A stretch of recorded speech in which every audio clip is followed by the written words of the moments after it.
शक्तीपीठ महामार्ग मित्र, मला काही जास्त बोलता येत नाही. मी उगा आता किशोर भाऊ म्हणल्यामुळे मी उभं टाकलो. पण मला या माध्यमातून एकच सांगायचंय मुख्यमंत्र्याला की बाबा शेतकरी विरोध करत नाहीत म्हणतोस, परभणी जिल्ह्यात तर विरोध नाही म्हणतोस, बघ इथं येऊन एक तरी बाहेरला पक्षाचा कोणी माणूस आहे का? सगळे शेतकरी आहे, एकही बाहेरला माणूस नाही.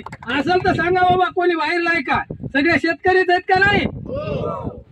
त्याच्यामुळे त्याला सांगा मुख्यमंत्र्याला की शेतकऱ्याची जमीन आहे का याची त्याची कोणी आमदार खासदाराची जमीन नाही. आमची जमीन आम्ही देणार नाही. आमचा जीव गेला तरी चालेल पण आम्ही आमची जमीन देणार नाही. हे लक्षात ठेव मला त्या मुख्यमंत्र्याला. आमचं काय हे का नाही शेतकऱ्याचं? शेतकऱ्याला उद्ध्वस्त करून जर शक्तीपीठ महामार्ग जर करायचा असेल तर आम्हाला इथं जीव घ्या आणि तुम्ही तुमचा मार्ग न्या. कसा न्यायचा ते? कारण पहिल्यांदाच माईक घ्यालो आता मध्ये. मित्र, मी राहणारा बलसा खुर्द येथील आहे. आम्ही 100% 1972 ला बाधित झालो, किशोर भाऊ आणि आम्ही. त्याची झळ आम्हाला काय हे आम्हालाच माहित. म्हणून तुम्ही तरी आता जागे व्हा. कारण विद्यापीठामध्ये आमची 65 एकर जमीन घेतली विद्यापीठानं आणि आता घेतली 15 एकर टाकळगावला. आता त्या 15 एकर मध्ये मी बुलडोजर फिरायले. त्यावर त्या मीटिंगमध्ये सांगायला की फक्त आमच्या परभणी जिल्ह्यामध्ये मुठभर लोकांचा विरोध आहे, फक्त मुठभर. मेघना दिदी, तुम्ही इथे या. हे मुठभर आहेत का चवळभर आहेत का किती आहेत ते येऊन बघा आणि वरी याचा निरोप द्या. एवढंच बोलतो. सुरू होताना राजकारणाचा संबंध आला. त्यावेळेस राजकारण चालू होतं. त्यावेळेस ते म्हणले की शक्तीपीठ रद्द झाला. तर हे ना आम्हाला भुलविले आहे का नाही? आपल्याला भुलविले गवळणच होणार आहे का? हे ना भुलविले भुलविले भुलविले नुनादे. आज तुम्ही जात्यामध्ये आहेत, आम्ही सुपात आहेत. तुमच्यावर होत असलेला अन्याय जर आम्ही उघड्या डोळ्यानं बघत असतो तर उद्या आमच्यावर सुद्धा अन्याय होणार आहे.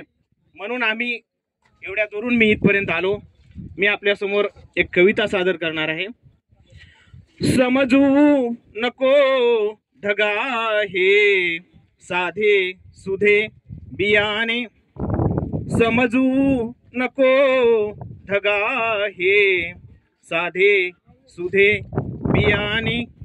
मी पेरले पिलांच्या, मी पेरले पिलांच्या चोची मधील दाणे, समजू नको ढगा हे साधे सुधे बियाणे. शिवाजी महाराजांचे विचार त्यांच्या विचारात नाहीत. शिवाजी महाराजांनी सांगितलं होतं त्यांच्या सैनिकाला की शेतकऱ्याच्या भाजीच्या देठाला किंवा गव्हाच्या ओंबीला कोणी हात लावला तर त्याचे हात छाटून टाका. आणि हे आरामखोर जमिनी घ्यायला तुमच्या इथं पोलीस पाठवित आहेत, तुमच्या इथं अधिकारी पाठवित आहेत आणि कोणी सांगत आहे की मुठभर शेतकरी आहेत. अरे मी सांगतो देशाला स्वातंत्र्य मिळवून देणारे मुठभर होते की शेतामध्ये आपण आखाड्यावर झोपलो तर कोणाच्या आखाड्यावर चोर आले तर त्याची जात बघत नाही आपण, त्याचा धर्म बघत नाही, पण त्यानं आरोळी ठोकली की त्या चोराला ठोकायला आपण जातो. तसं तुम्ही आरोळी ठोकली आणि आम्ही जिंतूर तालुक्यातून येतोय या चोराच्या बंदोबस्त करण्यासाठी आलेलो. आणि हे जर याच्यावर मानित नसतील, एका माणसाची बायको आजारी होती, खूप बिमार होती, ते एक वैद्य आला आणि वैद्य म्हणला तुझ्या बायकोचा इलाज करतो, तुम्हाला काय देशील? तो श्रीमंत माणूस म्हणला त्याच्या पैसे म्हशी होत्या, त्याला म्हणलं मी भुरी देतो तुला. आता या वैद्याला वाटलं भुरी माहिती येणार आहे, याने इलाज केला, बायको चांगली झाली. मग हे बी जरा शहाणं होतं. हे म्हणलं अरे भुरी नाही म्हणलं होतं, मी म्हणलं होतं तुला तुरी देईन, काम आता तुरीचं खडं होऊ दे. आता वैद्याला वाटलं याच्याकडून काहीतरी घ्यायचं. हा गेला तुरीच्या खड्यावर. तुम्ही म्हणले होते, म्हणले तुमच्या बायकोचा इलाज केला तर तुम्ही मला तुरी देणार आहे. अरे हे मला तुरी नाही, हातभर दोरी म्हणलं होतं. अरे म्हणलं काय लबाड आहे, याच्यावरून काय ना काहीतरी घ्यायचंच म्हणलं ते. मग ते म्हणलं ते बाबा हातभर दोरी, ते म्हणलं ते मी एरी म्हणलो होतो. असं आपलं काम झालं मुख्यमंत्र्याचं. हातभर कोरा कोरा कोरा. आणि आता म्हणतात बजेट नाही. एक शेवटचं सांगतो की एक गायक आला होता, चांगलं गाणं म्हणत होता. तो गेला, लोक म्हणले त्याला राजाच्या दरबारात जाऊन म्हणले गाणं तुला राजा बक्षीस दे. आता राजाच्या दरबारात गेलं, तिथं गायलं, राजा खुश झाला. म्हणलं याला सोनं द्या म्हणलं. पुन्हा गायलं, पुन्हा याला म्हणले शेती द्या. पुन्हा गायलं, याला एखादा बंगला द्या म्हणलं. रात्रभर त्यानं गाणं गायलं. आणि मग सकाळी तो गायक म्हणला राजेसाहेब आता द्या म्हणलं माझं बक्षीस. ते म्हणले काय आज बक्षीस? तू गाणं म्हणू लागला, माझ्या कानाला चांगलं वाटू लागलं, मी आश्वासन देऊ लागलो, तुझ्या कानाला चांगलं वाटू लागलं, इथं देण्या घेण्याचा प्रयत्न कर.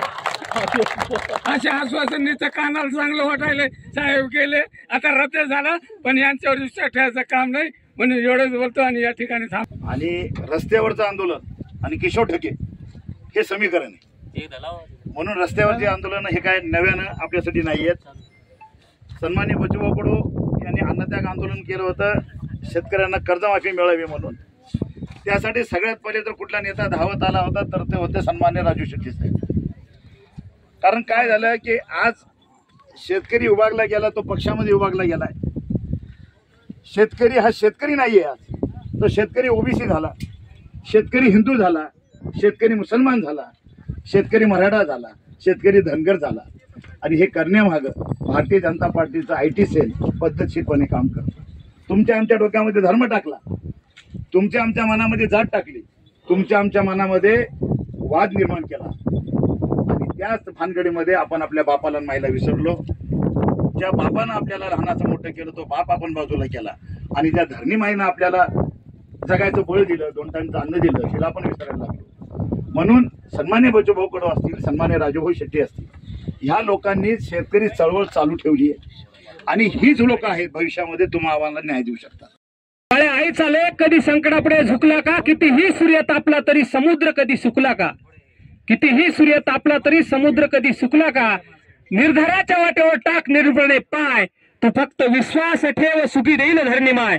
निर्धाराने जिंकू आपण यशाचा गड, आयुष्याची लढाई बळीराजा फक्त आणि फक्त हिमतीने लढ.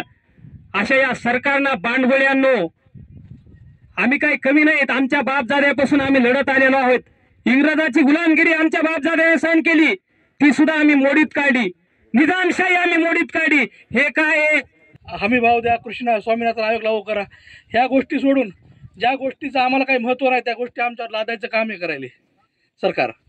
आणि राहिला विषय या सरकारचा इतका मस्तवालपणा वाढलेला आहे. इंग्रजाच्या पुढं आंदोलन करायच्या आधीच म्हणजे लोकशाही मार्गाने आंदोलन सुद्धा करू द्यायचं नाही कोणाला, अशा पद्धतीने लोक वागायलेत. आणि ज्या आपण या इथं मोठ्या संख्येने जमलोत याबद्दल मी सर्वप्रथम आपले शेतकरी बांधवांचे आभार मानतो. मी माझ्या स्वप्नांची बाग लावणार आहे. मी माझ्या स्वप्नांची बाग लावणार आहे. काही स्वप्न स्वस्त तर काही महाग लावणार आहे. माझ्या झोपडीतल्या देवाच्या देवत्वाची शपथ, या महालातल्या देवांना मी आग लावणार आहे. या महालातल्या देवांना मी आग लावणार.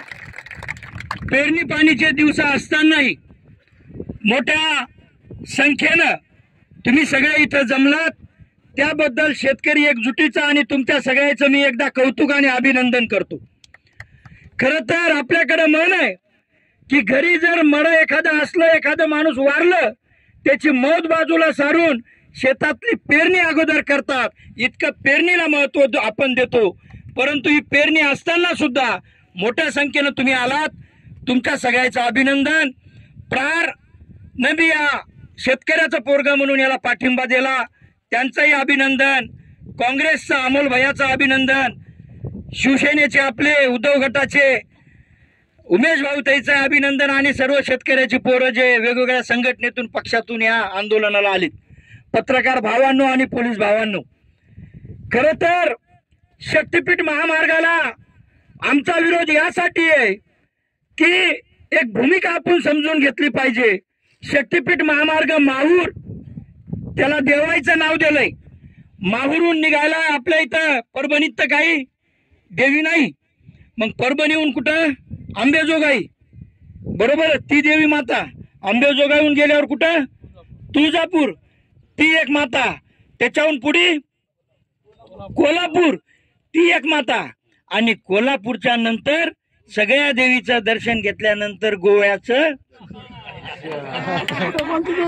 तिथं कोणची आहे बाप्पा माय माऊली?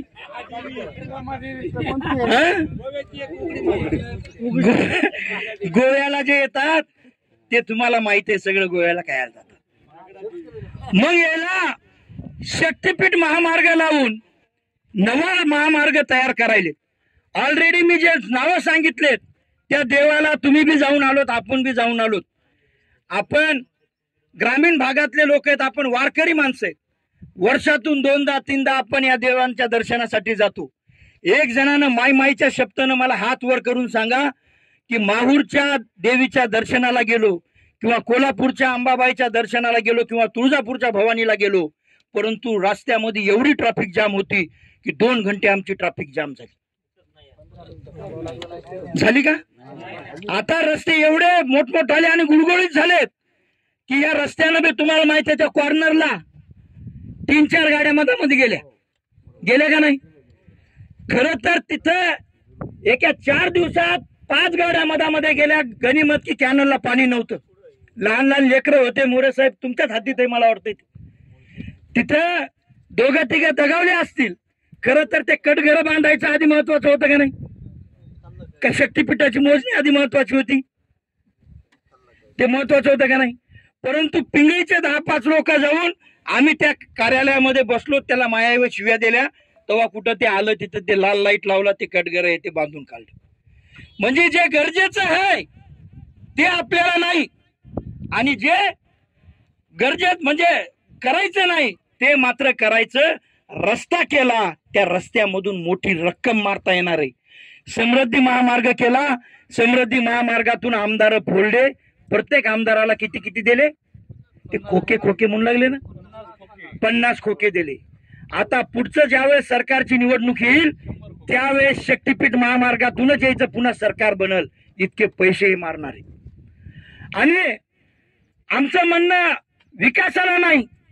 परभणी जिल्ह्यामधली MIDC ओस पडली, तिथे निदान नटबोल्टाचा कारखाना तर असं खिळे ठोकायचं आहे का? तिथे आता लेआउट टाकायले. दुधाची डेअरी बंद पडली, एक सुद्धा काही नाही, तिथं घरं बांधायले MIDC मध्ये. अरे मग देवेंद्र फडणवीस तुमच्यात इतका दम आहे ना विकास करायचा, तर परभणी जिल्हा मागासलेला जिल्हा, आत्महत्या सगळ्यात जास्त, इथं 2-4 फॅक्टरी आणून टाका की. टाकायला पाहिजे का नाही? अरे जमीन गेल्यावर काय दुःख असतंय हे आमच्या इतकं कोणाला माहित नाही. 65 एकर मै जमीन होती, विद्यापीठानं मला तुळस लावायला जागा सुद्धा ठुली नाही. कायदा चुकीचा नाही, कायदा इतका चांगला होता. त्यावेळेस शिवलिंग भाऊ म्हणले तसं कायद्यामध्ये असं लिहिलेलं होतं की याचा पूर्ण प्रकल्प आपण घ्यालोत तर यायला दुसरीकडे जर कोण्या गावाला येईन जमीन बघितली तर ती जमीन त्याला घेऊन द्यावं लागेल. कायद्यात होतं. त्याचं पुनर्वसन चांगलं करावं लागेल, त्याचे घरं बांधून द्यावं लागतील. परंतु कायदा जसा आपल्या बाजूने आला, राबवायचा आला, तसं ते राबवत नाहीत. ऊसात ऊस तुटला की 14 दिवसामध्ये त्याचं पेमेंट देणं हे बंधनकारक आहे. देतात का? कायदा कोणाच्या बाजूने आहे? शेतकऱ्याच्या. वर्षभर ऊसाचे पैसे देत नाहीत. आमच्या जमिनी गेल्या, दुसरीकडे तर गेल्याच नाही. आता मला माहिती आहे शक्तीपीठामध्ये बी काही लोकांच्या अफवा चालू आहेत, 5 पट येणार आहेत म्हणून. 4 पट तर कुठेच गेले नाहीत. आणि काही लोक म्हणाले जाऊ द्या मग तर काय जाणार आहे, 2 गुंठे चालले, पण मायला त्या शिंदे पाटलाचं 6 एकर चालू, याला तर किती पंडलं येते आणि तरी कायला येणार घेत असं. तुमच्या माहितीच तर किती पैसे येणार आहेत, ते खरंच पैसे येत होते. पण कुठं जे समृद्धी महामार्ग झाला का तिथं कोट्यावधीने रुपये आले. लोकांना फॉर्च्युनर बातम्या लागल्या याला है ना.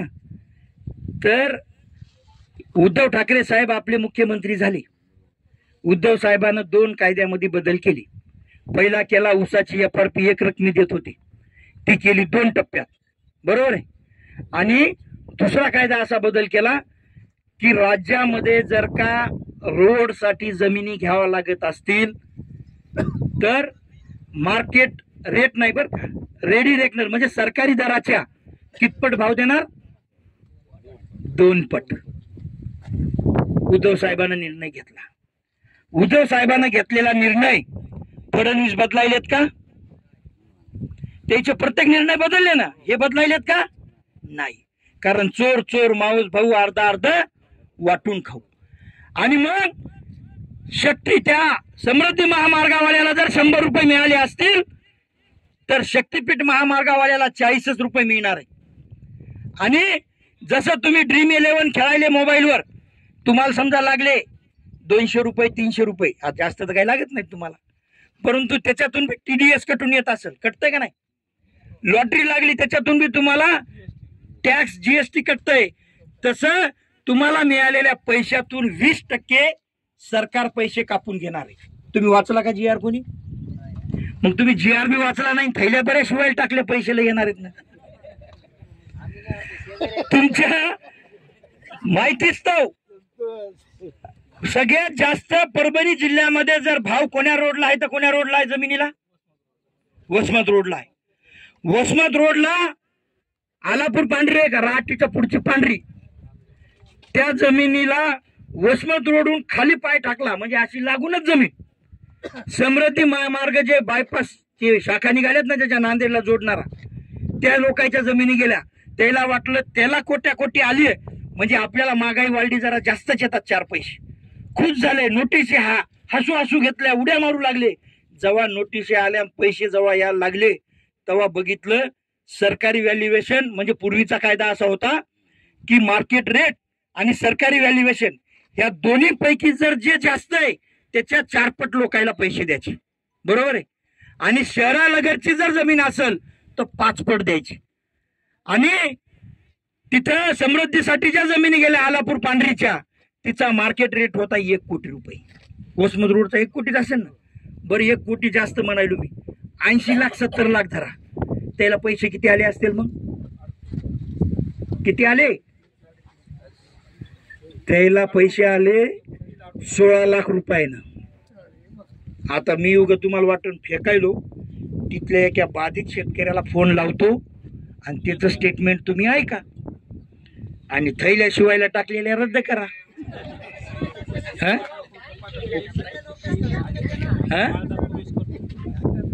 तर त्या माणसाला इतके कमी पैसे आलेत की ते माणूस परेशान झालाय.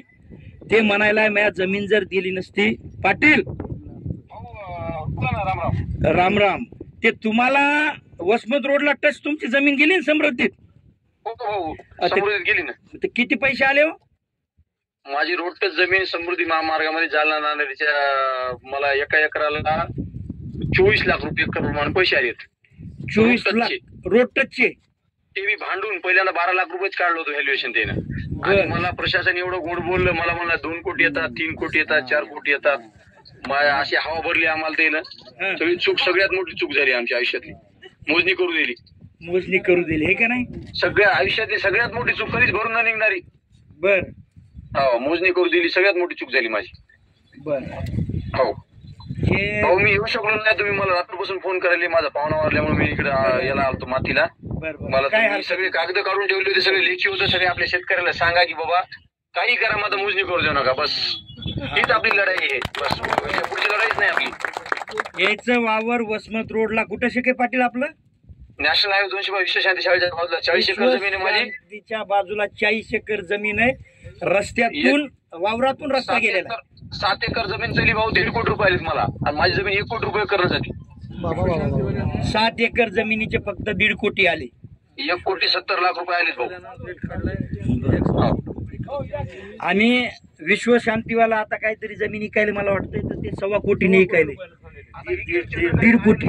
परभणीचे ते आहेत ना बीजेपीचे काहीतरी कार्यकर्ते, व्यापारी लोक. 95 लाख रुपये एकरनं जमीन घेतली तिथं माझ्या बाजूलाच. आणि तुम्ही किती दिली? मी 24 लाख रुपयाने. माझी रोड टचची जमीन फक्त 5 गुंठे धरली भाऊ तिनं 7 एकर मधली. बर हो, आणि बाकी पूर्ण अशी जिरायती धरली आणि 100% बागायती माझी जमीन. बर मला ईव्हीचे पैसे दिले, मला पाईपलाईनचे पैसे दिले, जमीन जिरायची धरली.